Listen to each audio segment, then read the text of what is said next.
अकबर की प्रशासनिक प्रणालियां। अकबर की जो प्रशासनिक प्रणालियां थी वो मुख्य रूप से दो या तीन या चार ये लिखेंगे। बाकी जो प्रणालियां हैं उनकी उनको रेफरेंस में लिखेंगे। जैसे मनसबदारी,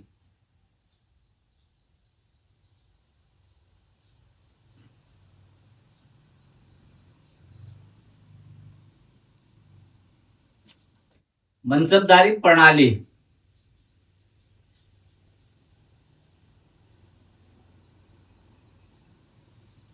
अकबर के द्वारा शुरू की गई मनसबदारी प्रणाली।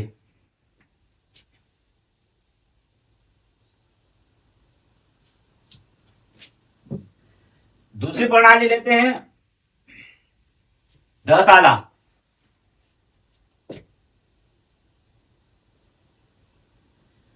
दूसरी प्रणाली मुख्य रूप से तीन प्रणालियां लिखेंगे। 10 आला प्रणाली,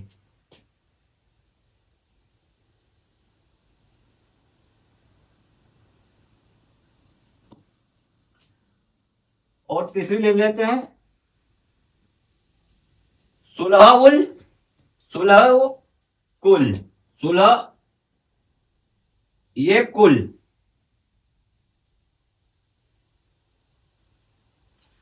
सुलह ये कुल ले लेते हैं।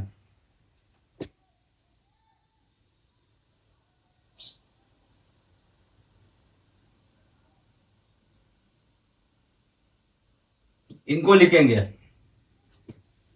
इनका संबंध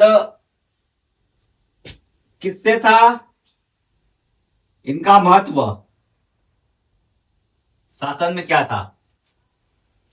मनसबदारी प्रणाली, इसका संबंध सैन्य प्रशासन से था, या प्रशासन प्रशासन और प्रशासनिक और सैन्य या सैनिकों से था, तो सैन्य प्रशासन से था इसका संबंध।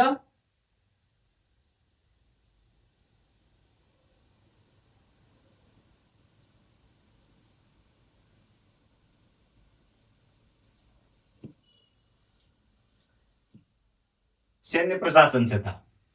10 आला का संबंध क्या था, क्या प्रणाली थी ये, तो ये राजस्व से संबंधित थी। इसका संबंध राजस्व से था।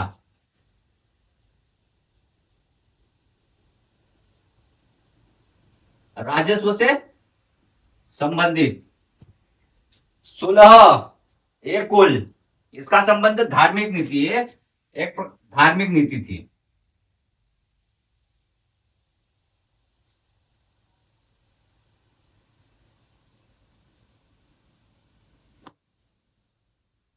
अकबर के शासनकाल की तीन प्रमुख प्रणालियां पढ़ेंगे। मनसबदारी, 10 आला, सुलह कुल। इनको कैसे लिखेंगे, कभी कभी प्रीलिम्स में पूछ लेते हैं कि कौन सी प्रणाली का किससे संबंध है। मेंस में पूछते हैं 1 लाइनर या 2 लाइनर, लॉन्ग आंसर या शॉर्ट आंसर में भी क्वेश्चन आते हैं। इनका महत्व क्या है, इनकी विशेषताएं क्या है प्रशासन में। अकबर के प्रशासन में मनसबदारी प्रणाली की क्या भूमिका रही है, या उसका वर्णन कीजिए। क्वेश्चन बनते हैं। टॉपिक क्लियर होना चाहिए अपने को।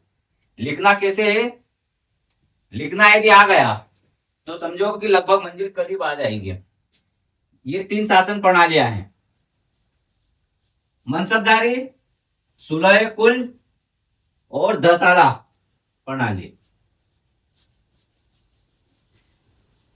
अकबर के शासनकाल में जो 10 आला प्रणाली थी वो टोडरमल की देन थी माना जाता है।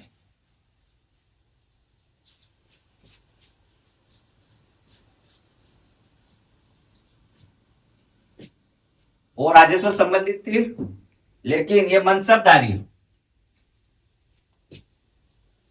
स्टार्टिंग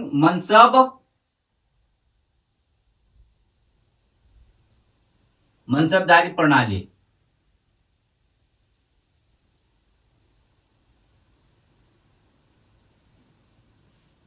क्या थी, कुछ नहीं, सिर्फ आप लिखना है 1 से 2 लाइन में, फिर उसकी विशेषताएं फिर उसका महत्व लिखेंगे, टिप्पणी करेंगे।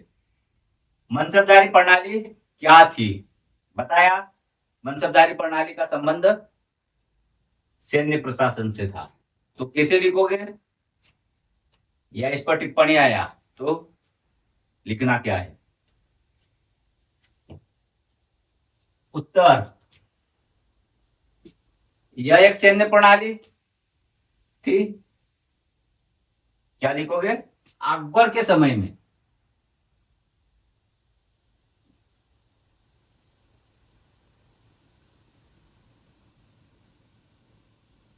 अकबर के समय में मनसबदारी प्रणाली, क्या लिखोगे? मनसबदारी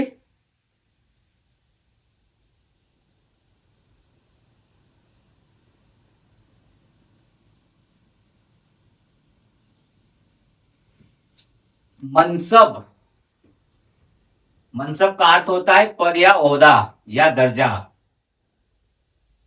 तो ये, और मनसबदारी ये अधिकारी होता था, किनका था? घुड़सवारों का या सैन्य प्रशासन का। इसका ध्यान रखना। नहीं तो पता चला कि मनसबदारी बता रहे हैं और मनसबदारी का शाब्दिक अर्थ नहीं मालूम है। तो अकबर के समय में मनसबदारी प्रणाली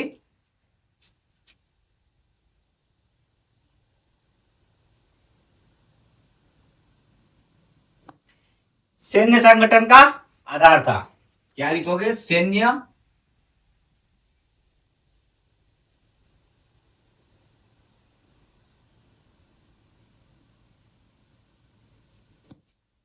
सैन्य संगठन का आधार था।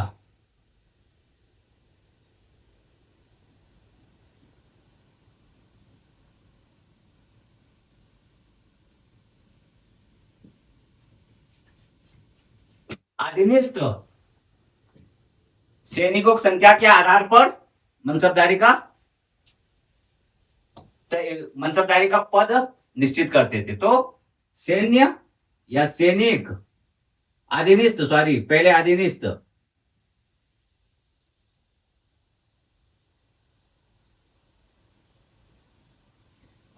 अधीनस्थ सैनिक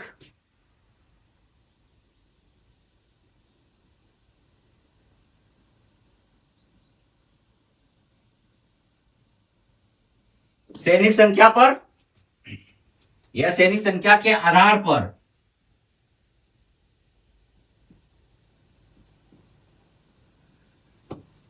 मनसब तय किए जाते थे।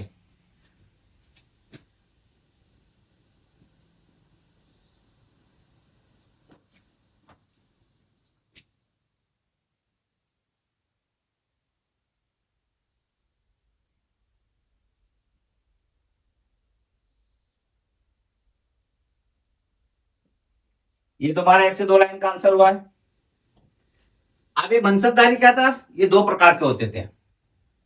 फर्स्ट होता था जात, और दूसरा होता था सवार।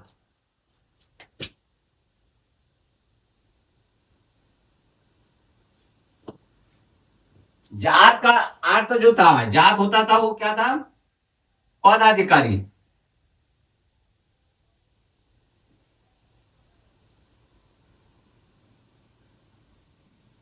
पदाधिकारी या वेतन। और सवार का था, अर्थ होता था कि कितने घुड़सवार तुम्हारे पास है। तो घुड़सवारों की संख्या,